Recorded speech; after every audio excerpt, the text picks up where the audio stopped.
जीवनम पयः, तब वो बारिश करते हैं, तब हम लोग जीते हैं, नहीं तो मर गए। तो भगवान बहुत तरह से समझाने लगे कि हे पिताजी, इंद्र कौन होता है हम लोगों को भोजन देने वाला, वो कौन होता है हमको मारने वाला। इंद्र का तो इसमें कोई हाथ नहीं, वो तो भगवान का नौकर है।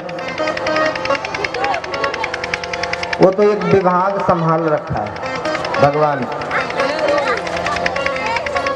और विभाग संभालने वाला मालिक नहीं, वो तो सिर्फ भगवान के एक साधारण सा नौकर है।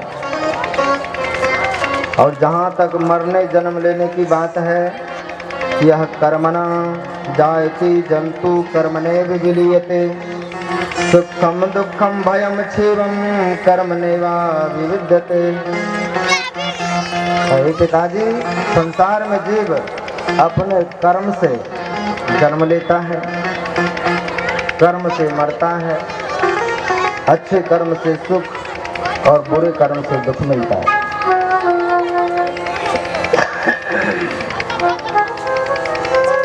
इसमें इंद्र का तो कोई हाथ नहीं है। का बेटा यज्ञ हम लोग बहुत दिन से इंद्र का ही करता आ रहा, का यज्ञ ही करना है तो उसका यज्ञ करें, जिसका करने के बाद फिर संसार में ना आना पड़े, उस परमात्मा की भक्ति करें।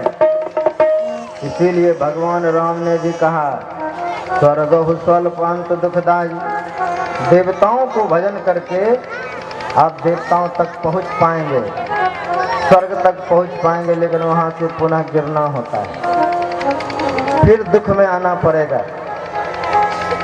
इसीलिए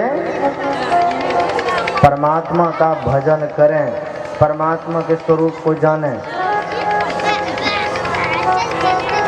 कहाँ वो मिलेगा, कहाँ का? चलिए, जितना आप सामग्री बनाए हैं, इन्हीं सामग्रियों से हम अपने परमात्मा का भजन आपसे करवाते हैं।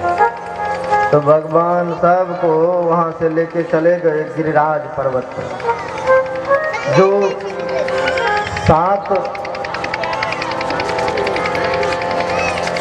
21 किलोमीटर 7 कोस का है। 21 किलोमीटर का वह पर्वत है, लंबा चौड़ा, लंबाई में बहुत दूर तक। और वहीं पर जाकर के मेरी गाय यहाँ पर चढ़ते हैं इस पहाड़ के आसपास, इसलिए इस गोवर्धन की पूजा कर रहे हैं। अब देखिए गोवर्धन क्या होता है, इसको सब आध्यात्मिक रूप से देखें। गो का अर्थ होता है इंद्रियां, वर का अर्थ होता है श्रेष्ठ, धन का अर्थ होता है संपत्ति। इंद्रियों में जो सबसे श्रेष्ठ है मन है। अब मन का धन क्या है? परमात्मा। मन का धन गोवर्धन, उसको कहते हैं गोवर्धन भगवान।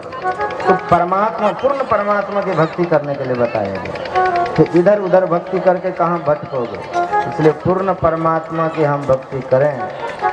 गोवर्धन महाराज की। और सब गए उसका पूजन करने, और भगवान अपने एक रूप से वहीं खड़े हैं, दूसरा रूप उस पर्वत में प्रकट कर दिए और सबसे मांगने लगे, हे वृंदावन वासियों लाओ भोग। और जितने लाए हुए थे सब आप चले गए।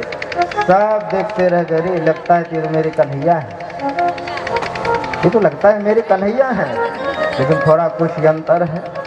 वहाँ चतुर्भुज है, यहाँ 2 ही भुजा है। सबके भोग को भगवान खाए और उचित सबको तुरंत फल प्रदान किया। और यज्ञ की जब समाप्ति हो गई, सबका मनोबल ऊंचा हुआ। तो आज दिन तक भगवान को हमने देखा नहीं था, आज देखो ये गोवर्धन भगवान प्रकट हुए हैं, और प्रकट होकर के हम सबका चढ़ाया हुआ अन्न प्रसाद भी पाए हैं, और हम सबको सुंदर सुंदर आभूषण भी वापस किया है। और जब इस तरह से किया, इंद्र को तुरंत समाचार मिला कि महाराज आपका भजन करने वाला अब कोई नहीं बचा है। तो क्या होगा? का वृंदावन में वो जो नंद का जो बेटा है उसने आपका यज्ञ बंद करवा दिया। आपको भजने वाला वहां कोई नहीं मिलेगा, सब उसी की पूजा कर रहा है, सब पर्वतों की पूजा कर रहा है। तो भगवान चाहते हैं मुझको चाहें, हम नहीं चाह रहे तो घुमा फिरा करके वो चाहवाता है, अपने आप में लगाना चाहते हैं, इधर उधर कहाँ भटकेगा ये जी, डायरेक्ट मेरा भजन करो। लेकिन लगाकर गुरु के थ्रू उलट करके। और जब इंद्र को पता चला, कोप हो गया,